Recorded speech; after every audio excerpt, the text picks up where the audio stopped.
なぜもともと日本車に興味のないスティーブが今となってこんなに日本車を持っているのか考えたことありませんか？自分も今振り返ってみると、思い出してみると自分も不思議だなと思います。やっぱり初めて日本車を気に入ったのは多分 もちろんアメリカでもう80年代、90年代、70年代の時からでも日本車が多くて、でも自分はアメ車だけでしたよね。マッスルカー、クラシックカー、ストリートロードとかホットロードにしか興味がなかった。30年後にストリートロード、ホットロード、マッスルカーは1台のない日本車だらけのガレージになっていることが不思議だと思いませんか？不思議です。どうやってそこからここまで来たのかということをちょっと、その時の話の流れを、思い出させていただきたく、この話をしたいと思います。51歳になった、バカです。80年代とかでまだ若い時に生まれて、また育ち、あったニューヨーク、ニュージャージーの方ではもちろん日本車が多かったんです。でも自分は若い時からお父さんの、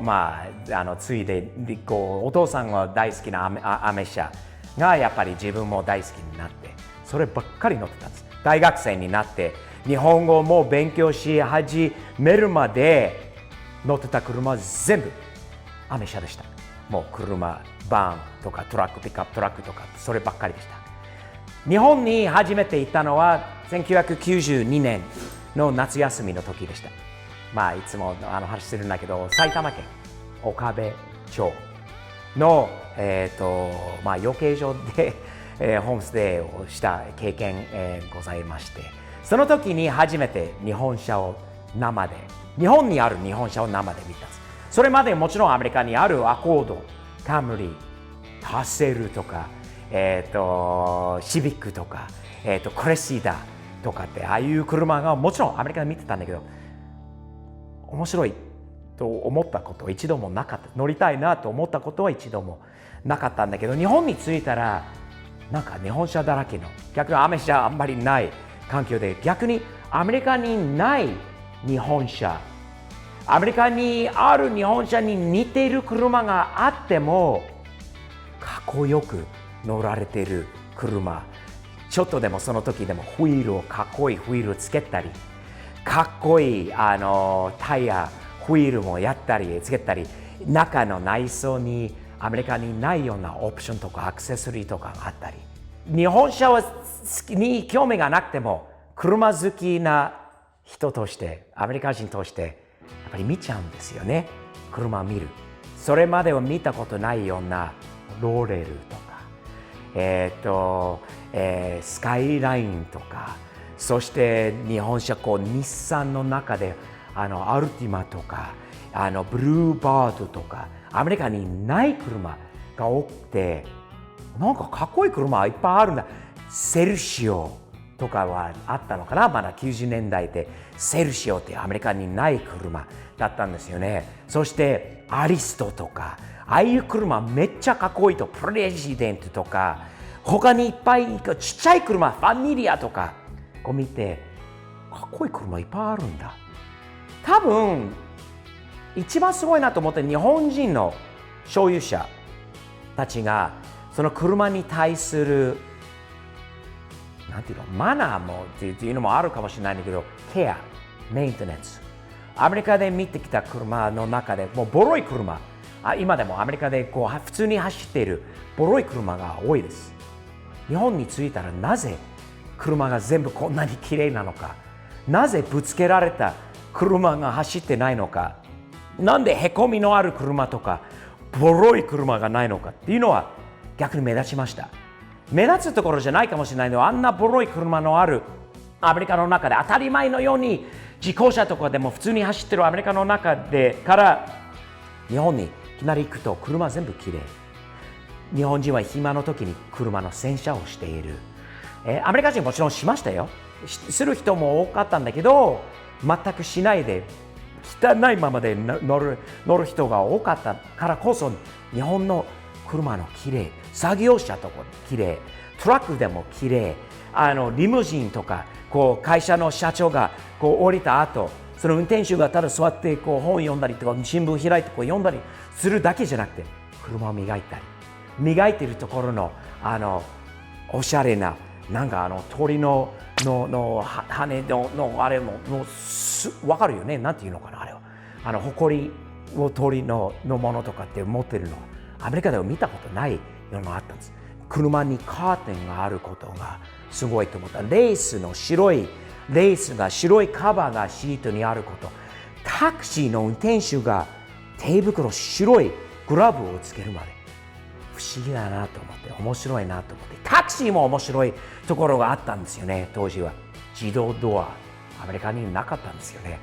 面白いな、ドアが自分で開くんだ、どうやってって最初は思ったことがありましたよ。思い出しますよね。そしてスーツきっちりとグラブもちゃんと入って運転するもう日本の運転手。そして当時はね、まだ3速のマニュアルミッションの車もあったんですよ。タクシーの中ではアメリカに昔のアメ車にあったんですよ。乗れますよ。自分も持ってた若い時持ってた車にこういうミッションがあった。3速マニュアルのミッションあったんだけど、まだ日本のタクシーにはあったことも覚えてます。タクシーも綺麗、車も綺麗。車好きな友達がもうホームステイの時から、その夏休みの時からできたんです。一人は今現役で、車屋じゃないんだけどバイク屋やってる小島さん、ドリーム商会、すごい人で近くに住んでて友達になったんです。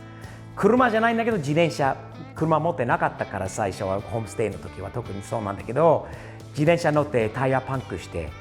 彼のショップの前までたどり着いて、でお願いしてポンプありませんかと。で友達になった。彼は今逃走とかバイクは大好きなんだけど、彼の周りのまた車好きな人たちとかお酒好きな人たちももちろんいっぱいいたんだけど、友達になってそこで車で日本人の友達いっぱいできたと思います。その時の岡部、深谷、本庄に住んでる若者、ジープ乗りの友達もできたし、でもそこからどんどん友達のいろんなジャンルの車乗りの友達ができたんです。その時からすごいなと思ったのはビップ車、4ドアのセダン。アメリカにもあったクレシダとかってちょっと日本のセダンの4ドアのでも普通の乗用車、ノーマルでしか乗らないおばさん、おじさんしかいない。でも日本の若者、ちょっとどっちかといえば当時はイケメンという言葉がなかったんだけど、ヤンキーでかっこいい、なんか髪の毛が決まっててかっこいい男が日本のビップ車、セダンをちょっとかっこよく落としてホイール入って中まではね、靴を履いてはダメ、靴脱いでから乗る、カーペットとカーマット、その匂いとか中のクッションとか枕とかアクセサリーとかアメリカになかった。その車に対するアプローチとマナーというケアというのはなかったのでびっくりしました。すごいなと思いました。さらに日本の車好きになりました。その夏休みが終わってアメリカに帰ってきて大学卒業して、まだその時は日本車はなかったんですよ。でまた日本まで働きに行ったサラリーマンとして、それでもう電車で通勤していました。しばらくの間でもやっぱり車好きとして車が欲しいなと思って会社の同僚に相談してみたところ、スティーブディーラーの友達が埼玉にあるので下取りという言葉それまでは知らなかったんだけど、入るローレールがあるから、それはスティーブに8万円で譲ると言っているのでいかがですかって。8万円で車買えるのと。で見せて、いやスティーブでもちょっと古いんで走行距離もちょっとあれであんまりっていうのはあるんだけど、いやでも8万円ぐらいの予算なら俺はあるので買いたいと。8万円でアメリカでも800ドルで買える車はあんまりなかったから、当時はびっくりして買いました。走行距離ははっきり覚えてないんだけど、もう3万4万キロもあったかないか。もうスティーブアメリカ人の感覚ではこれはもう新車に負けないぐらい綺麗なものだと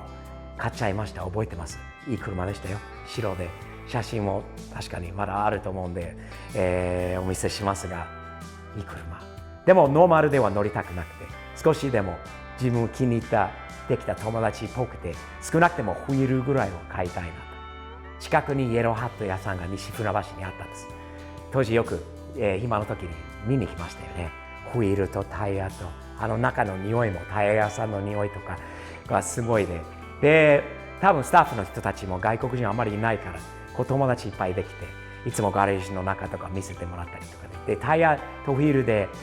ちょっと多分交渉する人があんまりその時いなかったんだけど、俺はちょっと交渉して気持ち負けてもらえたのかな、コーチングぐらいかな。でもタイヤとホイール買えたんです、その車に。いいな、かっこいい車。でも車好きで次は何買えるのか、それを売って次はファミリア買ったのかな、その次はビッグホーン買ったのかな、その次は日本で BM を買ってしまった。後悔しているんだけど、日本車そのままで良かったかもしれないんだけど、スカイライン32の GTS-T かなを買って、そこからセルシオを買って、アリストを買って、プレジデントまで買って、わずかの 4,5 年のうちで車6台7台8台持って買ったり、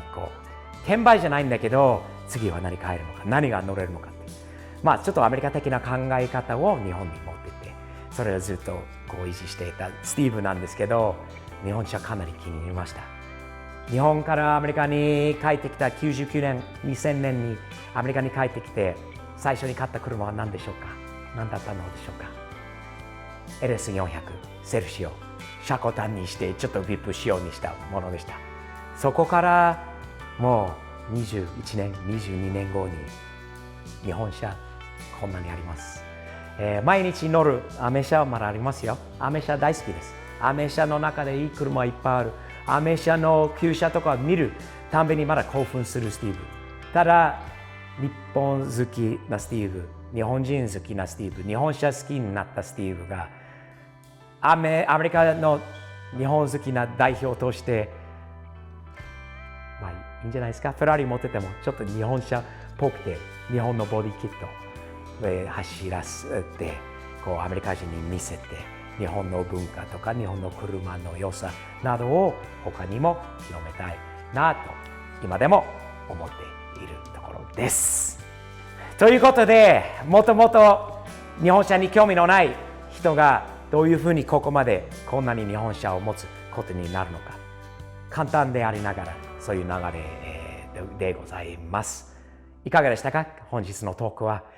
よかったらサムズアップとチャンネル登録もよろしくお願いします。車のコンテンツはもちろん、そして文化系のコンテンツと面白い日米比較のコンテンツもこれからもうどんどん上げていきますのでよろしくお願いします。そしてスティーブ的視点、スティーブ POV.jp に新作品や新しいトレーナー、帽子、ステッカーなどもあるので、よかったら車乗りじゃなくてもパソコン、窓、気に入りの鏡か何かにぜひ貼っておいてください。少なくてもサムズアップのステッカー、言葉のないコミュニケーションでサムズアップはすごくいい意味です。日々前進、気に入った四字熟語でやっていきましょう。毎日少しずつでやりながら前向きにやっていけばサムズアップ的な結果になると信じていますのでよろしくお願いします。ではまた次回までよろしくお願いします。